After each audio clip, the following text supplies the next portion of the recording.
Ethanol వాడకం గురించి మనం దేశంలో చర్చ జరగడం చూస్తా ఉన్నాం. కీటాక్స్లో కూడా ఇంతకుముందు మాట్లాడుకున్నాం కదా.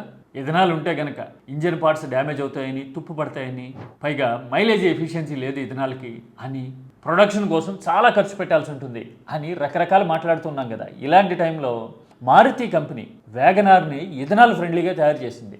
ఈ కొత్త వ్యాగనార్ E85 అంటే 85% ఇథనాల్కి సపోర్ట్ చేస్తుందట. ఇప్పటి వరకు ఈ స్థాయిలో సపోర్ట్ చేసే వెహికల్ని మార్కెట్లోకి దించడం ఇదే మొదటిసారి. మిగతా దేశీయ కంపెనీలు కూడా ఇథనాల్ ఫ్రెండ్లీ వేరియంట్స్ని రంగంలోకి దింపుతాయి అంటున్నారు. మామూలుగా మనం మాట్లాడుతూ ఉన్నాం కదా, 2020కి ముందు మ్యానుఫ్యాక్చర్ అయిన కార్లలో ఏ వేరియంట్ అయినా కానీ ఇథనాల్ వాడితే కనుక డ్యామేజ్ ఉంటుంది, ఇంజిన్ పోతుంది అని మాట్లాడుతున్నాం. ఇప్పుడు ప్రస్తుతం మనం E25 దగ్గర ఉన్నాం కదా, అంటే 25% పెట్రోల్లో ఇథనాల్ కలపొచ్చు అనే దగ్గర ఉన్నాం కదా. ఈ రేషియో కనుక పెరుగుతూ పోతూ ఉంటే వచ్చే ఏడాది 2-3 ఏళ్లలో ఈ ఇథనాల్ ఫ్రెండ్లీ కార్లు మరిన్ని మార్కెట్లోకి వచ్చే అవకాశం ఉంది అనిపిస్తూ ఉంది. మీకైతే ఈ వ్యాగనార్ వేరియంట్ చూస్తే ఏమనిపించింది? 85% ఇథనాల్ కార్లలో వాడగలిగితే కనుక పర్యావరణానికి మేలు సరే, కానీ కాస్ట్ ఎఫెక్టివ్గా ఉంటుందా?